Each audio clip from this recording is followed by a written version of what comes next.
आज की कहानी है भगवान शंकर और गरीब का भोग। एक गांव में माधव नाम का एक दूध वाला रहता था। उसके पास दो गायें थी।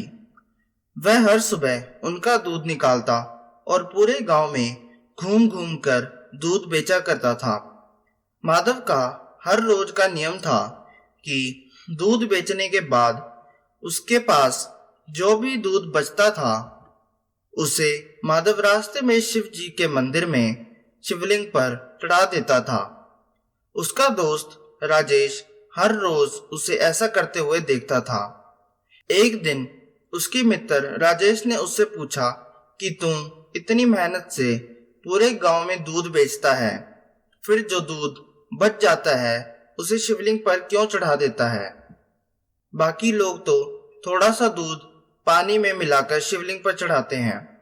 तुम भी बाकी बचे दूध का दही, पनीर और घी बनाकर बाजार में बेचा करो, इससे तुम्हें बहुत फायदा होगा।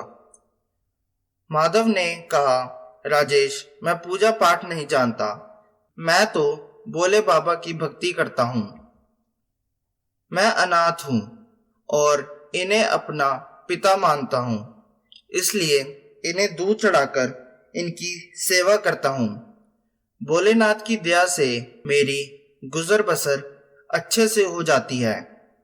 राजेश उसे बहुत समझाता है, लेकिन वह नहीं मानता और हर दिन बचा हुआ दूध शिवलिंग पर चढ़ा देता था।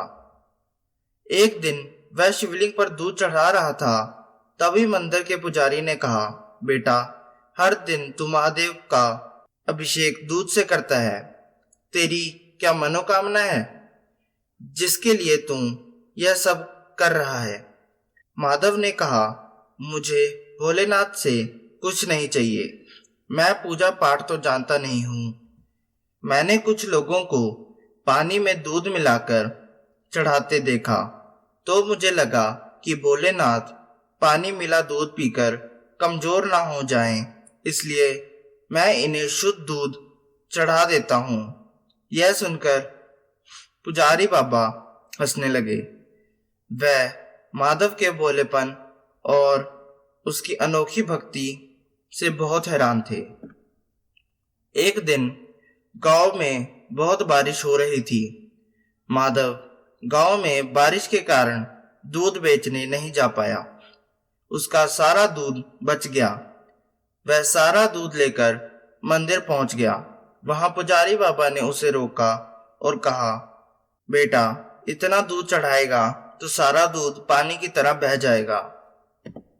तब माधव ने कहा, बाबा, यह तो मेरे रोज का नियम है, मैं इसे कैसे छोड़ सकता हूँ? मैं दूध घर वापस नहीं ले जा सकता हूँ। तब पुजारी बाबा ने कहा, तब तुम सारे दूध की खीर बनाकर भोले बाबा को भोग लगाओ और खीर सारे गांव में बांट दो, इससे तुझे बहुत पुण्य मिलेगा। माधव को पुजारी की बातें अच्छी लगी। वह गांव से खीर बनाने का सामान ले आया। माधव को पुजारी की बात अच्छी लगी। वह गांव से खीर बनाने का सामान ले आया। मंदिर में सारे दूध की खीर बनाई। उसने भोलेनाथ का अभिषेक खीर से किया और सारे गांव में खीर बांट दी। उसके बाद से माधव ने एक नियम बनाया। वह हर रोज बचा हुआ दूध शिवलिंग पर चढ़ा देता था और महीने में एक बार दूध नहीं बेचता था। वह उस दिन सारे दूध की खीर बनाकर भगवान को उसका भोग लगाकर गांव में बांट देता था। इधर कैलाश पर्वत पर भगवान भोलेनाथ ने यह सारी बात मां पार्वती को बताई। जब पार्वती जी ने कहा, आपका भक्त कभी आपकी पूजा नहीं करता और ना ही कभी आपका नाम लेता है, केवल दूध और खीर से अभिषेक करने से ही आप उससे कैसे प्रसन्न हो गए?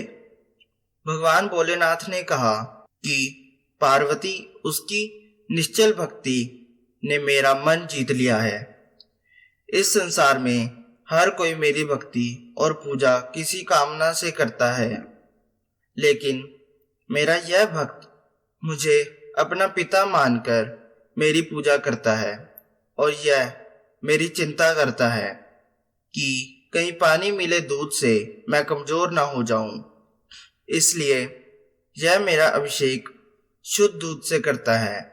पार्वती ने कहा, महाराज, तब हमें इसकी परीक्षा लेनी चाहिए।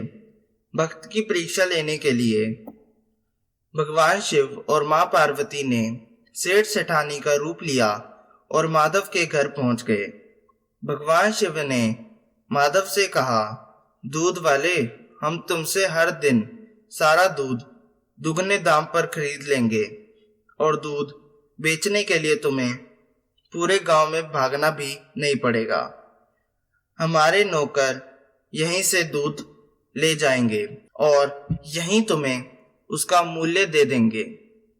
यह सुनकर माधव ने कहा, ठीक है सेठ जी, लेकिन मैं तुम्हें सारा दूध नहीं दे सकता। मेरी गाय जितना दूध देगी उसमें से थोड़ा सा दूध मैं भोलेनाथ के अभिषेक के लिए रखूंगा, बाकी आप चाहें तो खरीद सकते हैं। तब पार्वती जी ने कहा, हमें तो बहुत सारा दूध चाहिए, इसलिए सारा दूध दे दो, भले ही दाम 4 गुना ले लो। माधव बोला, नहीं, मैं अपने भोलेनाथ को भूखा नहीं रख सकता। बाकी तुम्हें दूध लेना है तो लो, नहीं तो चले जाओ। यह सुनकर सेठ सेठानी वहां से चले गए और कुछ दूर जाकर ब्राह्मण ब्राह्मणी का वेश बनाकर बैठ गए। माधव जब सारे गांव में दूध बेचकर मंदिर जा रहा था, तब उसे किसी के रोने की आवाज सुनाई दी। वह उनके पास गया तो देखा ब्राह्मणी रो रही थी।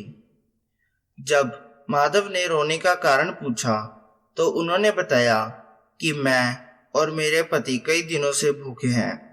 माधव ने अपना सारा दूध उनको दे दिया। उन्होंने सारा दूध पी लिया। उसके बाद ब्राह्मण ने पूछा, भाई तुम ये दूध लेकर कहाँ जा रहे थे? तब महादेव ने मंदिर में अभिषेक की बात बताई। ब्राह्मण ने कहा कि तुमने अपना नियम क्यों तोड़ दिया? तब माधव ने कहा, भगवान भोलेनाथ मेरे पिता हैं, आप भी उन्हीं की संतान हैं। एक पिता स्वयं भूखा रह सकते हैं, लेकिन अपनी संतान को भूखा नहीं रख सकते हैं। भगवान शिव का क्रोध मैं सह लूंगा। तभी भगवान शिव और माता पार्वती अपने असली रूप में प्रकट हो गए। महादेव को देखकर माधव उनके चरणों में गिर पड़ा। महादेव ने कहा कि मैं तुम्हारी सच्ची भक्ति से बहुत प्रसन्न हूं, मुझसे कोई वरदान मांगो। माधव बोला, प्रभु मुझे कुछ नहीं चाहिए, मैं तो केवल आपके चरणों में रहना चाहता हूं, बस अपनी भक्ति मुझे दे दीजिए। भगवान शिव ने कहा, तुम इस संसार में रहकर मेरी भक्ति करते रहोगे और मरने पर तुम्हें मोक्ष की प्राप्ति होगी। यह कहकर भगवान शिव और माता पार्वती अंतर्ध्यान हो गए। आपको ये कहानी कैसी लगी? अगर अच्छी लगी हो तो चैनल को सब्सक्राइब करें।